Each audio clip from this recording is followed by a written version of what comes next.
Bismillahirrahmanirrahim. Assalamualaikum warahmatullahi wabarakatuh.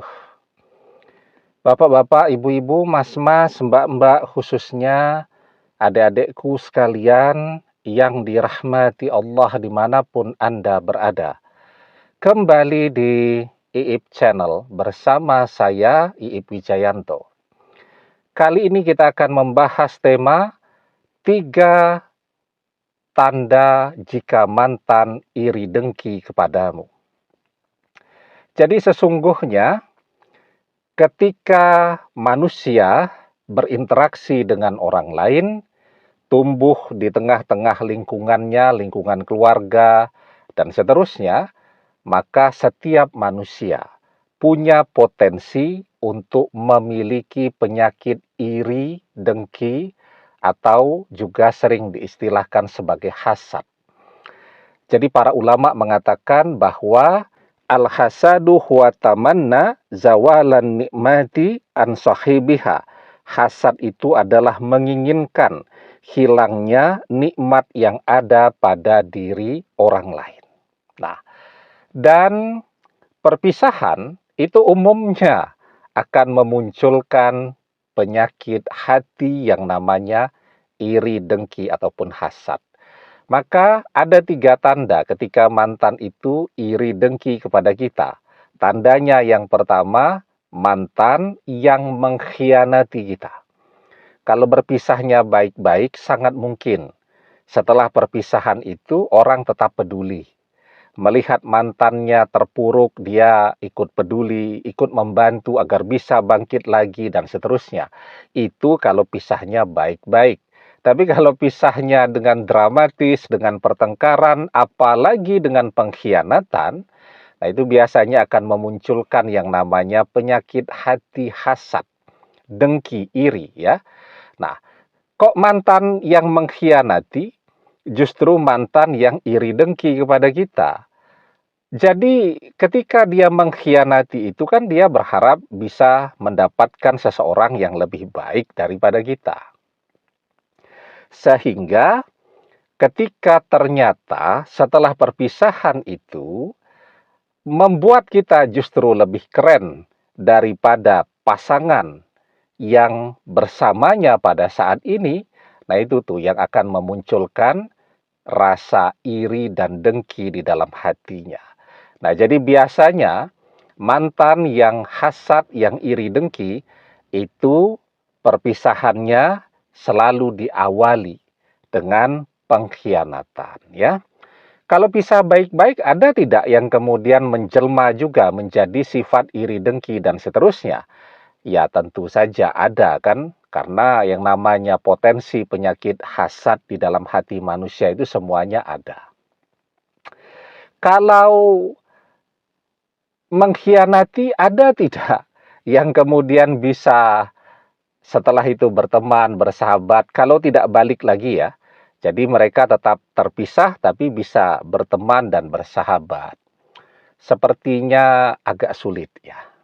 Agak sulit karena yang namanya pengkhianatan itu mesti memberikan bekas luka di dalam hati seseorang. Ya.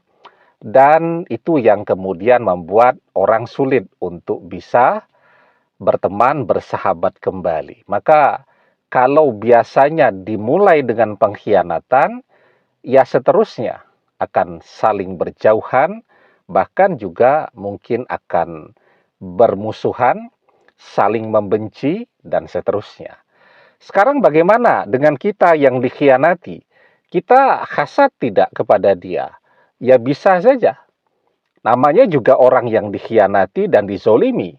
Kan banyak tuh orang yang dikhianati, dia kecewa, dia berdoa yang buruk untuk orang yang sudah mengkhianatinya. Cuman bedanya, kalau orang tidak terzolimi, dia tidak boleh mendoakan keburukan untuk orang lain. Dia tidak terzolimi kok. Maka kalau dia mendoakan keburukan atau mengutuk seseorang yang tidak pernah menzoliminya, maka justru kutukan itu akan terjadi pada diri dia sendiri. Tetapi kalau orang terzolimi, kemarahan, dan seterusnya, nah itu memang diperbolehkan untuk mengutuk, berdoa yang buruk, dan seterusnya. La yuhibbullahul jahra bisu'i minal qauli illa man zulima wa kanallahu sami'an alima. Allah tidak menyukai ucapan buruk dengan terus terang. Illa man zulima, kecuali bagi orang-orang yang terzolimi. Wa kanallahu sami'an alima, dan Allah maha mendengar.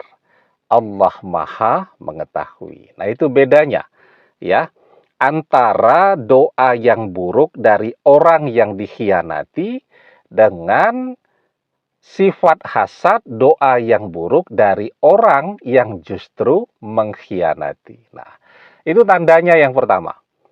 Diawali dengan pengkhianatan mantan. Yang kedua, mantan suka, senang melihat kita semakin menderita. Ya, apa tandanya kalau mantan itu tambah senang melihat kita semakin menderita? Yaitu tambah semangat memamerkan kemesraan dengan pasangan barunya di media sosialnya. Kalau dia tidak mau melihat kita menderita, dia tidak akan memamerkan itu semua. Tapi kalau dia tidak mau kita menderita, kan dia memang tidak akan mengkhianati kita. Dia mengkhianati kita karena dia mau melihat kita menderita, kan. Dan semakin kita menderita, ya semakin dia bahagia. Maka dia pamerkan terus kemesraannya bersama pasangan barunya tadi.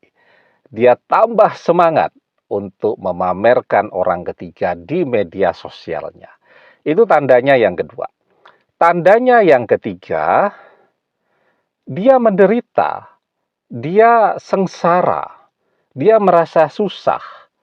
Kalau sampai tahu ternyata kita bahagia justru dengan pengkhianatan itu.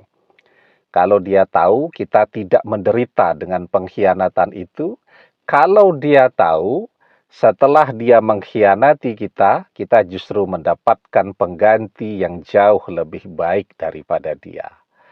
Begitu, ya. Nah, maka dalam bahasa yang populer orang mengatakan, orang yang hasad ini suka melihat orang susah.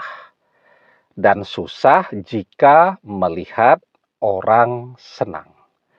Jadi ketika mantan tahu kalau kita susah, dia senang, dia happy, dia tambah semangat memamerkan pasangan barunya.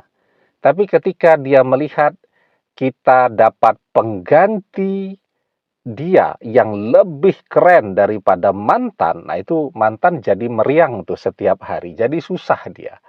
Ya, nah karena itu di dalam surat Ali Imran ayat ke-120 ya, orang yang punya sifat hasad itu dijelaskan, in tamsaskum hasanatun tasuhum wa in tusibkum sayyi'atu yafrahu biha.